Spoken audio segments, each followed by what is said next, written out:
And we're back on the railway again, and here we have, well, two things to show you today. First things we have is a Dapol Class 68 locomotive in DRS livery. DRS means Direct Rail Services. They are a company that sort of was owned by the government. I'm not quite sure whether they still are, but they essentially do, you know, they're bob a job. Basically, they do jobs when somebody's needed to do it. The second thing we have here is a Revolution Trains FNA-D Nuclear flask. Um, so what's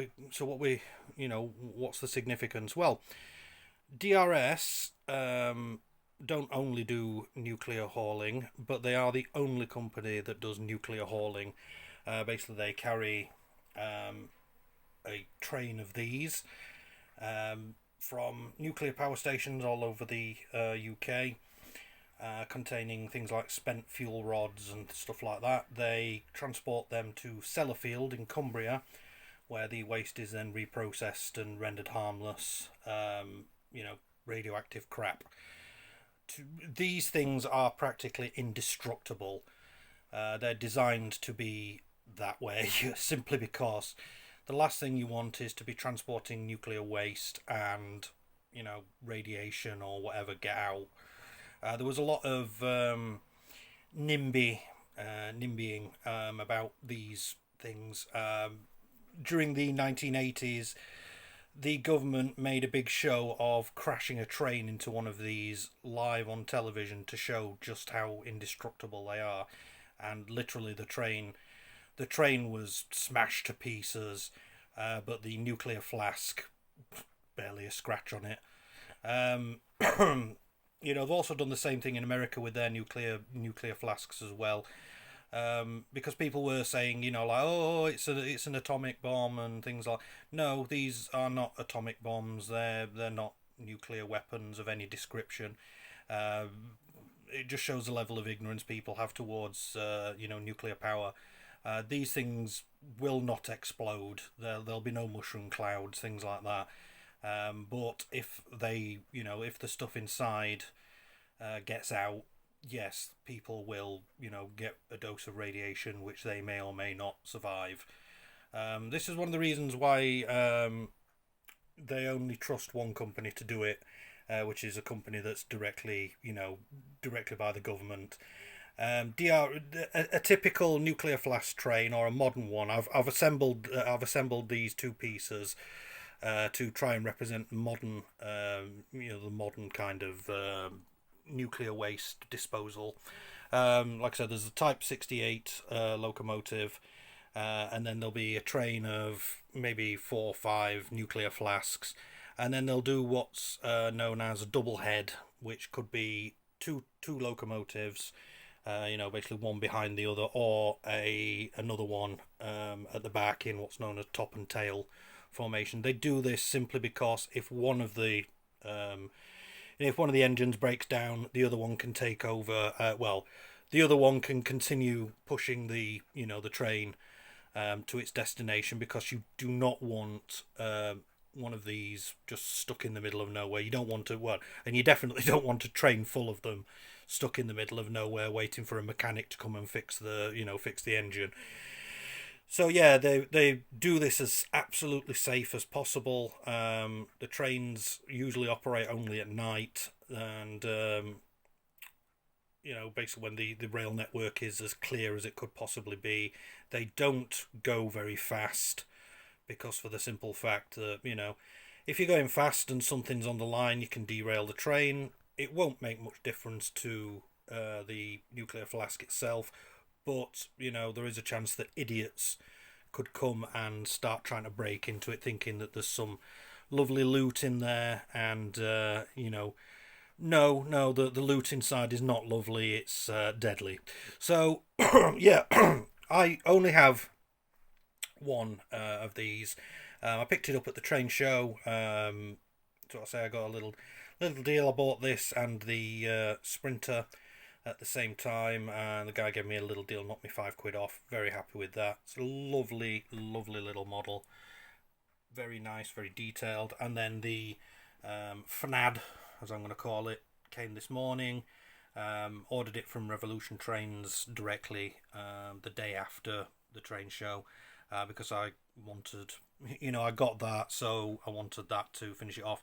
I may actually get some more, because just having one on its own is a bit daft, but the detailing on these on this wagon is, it's out of this world.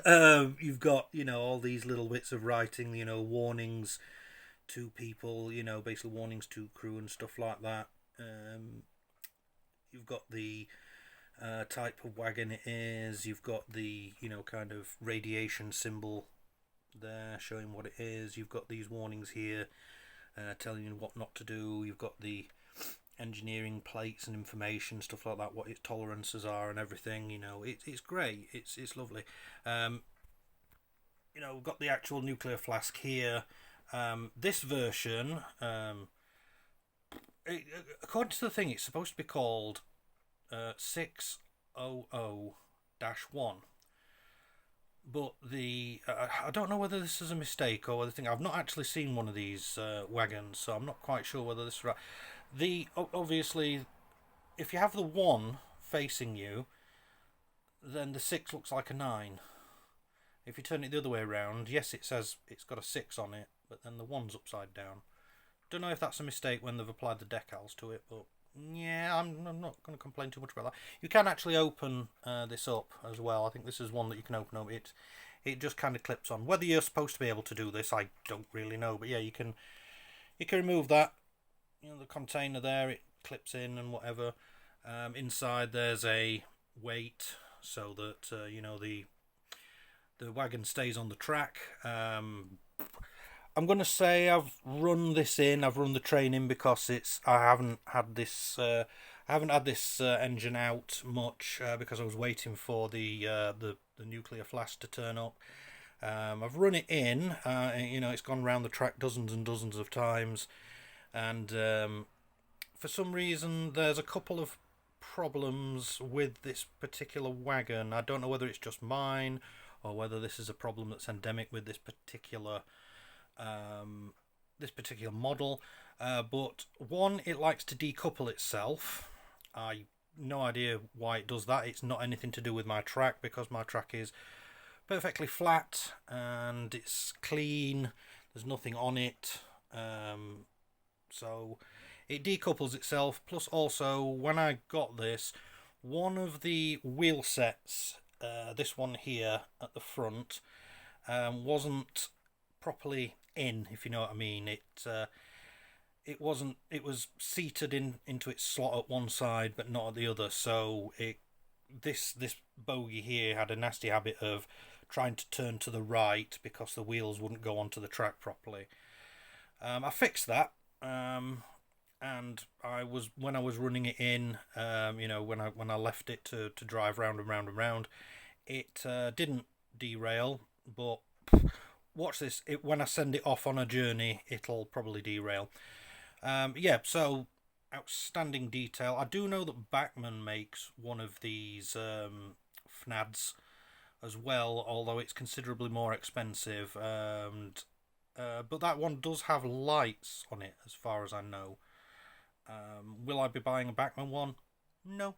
I might, if I get any more of these, which I'll probably get at least another one. I'll be buying them from Revolution, because they have impressed me with with how good this looks. So, anyways, Dapol. I really love this engine. Class 68. One of the more modern. Well, I think this is the most modern locomotive that I own. As you can see here, it's got the number 68006. Whether that's a thing or not, I don't know.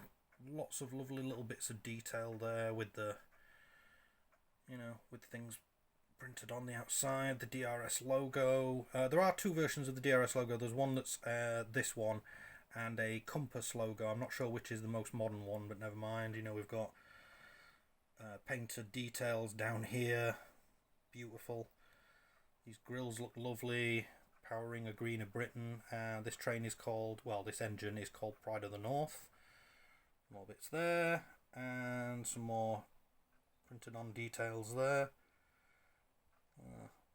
Lovely. As it's one of the more modern as it's a modern model, you know, we come around the front here and we've got buffers and stuff. There's no coupling at the front, although I do believe there is a NEM pocket in there for you to put a coupling on. So if you want to double header the train, you can. But one of the things that got me as well is it has lights. We have two headlamps here, and then there's another one above the cab, which also puts light down into the cab. There isn't much by way of detail inside the cab, really. But yeah, and the same for the other end. The other end actually has a small, connector there, which is in an MPOG, so you can swap it out for whichever kind of connector you like. The wagon also has NEM connectors, so you can swap them out. Maybe if it keeps derailing, maybe I'll be able to solve the problem by putting a different sort of connector on, one that's a little bit more secure. Possibly one of the the ones like what Bachmann trains come with the loop and post arrangement, which seems to be a bit more secure but also much more awkward to couple and uncouple. But yeah, lovely things there. Do we have sprung buffers? I believe we do have sprung buffers. So when you push them in, there's a spring in there that pushes them back out. See if I can catch that. Yeah, look, no, it's not. It doesn't want to play ball. It's going in but not wanting to come back out. Oh, and I'm bigging this up as well. Yeah, so this is like I say, we've got plenty of nice little bits of detail on the top there. The exhaust, heat, and everything like that. This is a diesel one because I think there is a version of I don't know whether it's the Type 67 or the 69 that is what's known as bimodal, meaning that it can run on diesel or it can run on electric from overhead power lines. When they're pulling nuclear stuff, they tend to prefer just the diesel option, because if the power goes out in the overhead lines, your engines, your train is stuck with nuclear crap, and you don't want that. But yes, so anyways, we'll give it a start up. As we can see here, look, we have lights on the front, and as it retreats away, you can see that there are red lights at the back, and it's been running. When I got the stuff this morning and set it all up and everything, the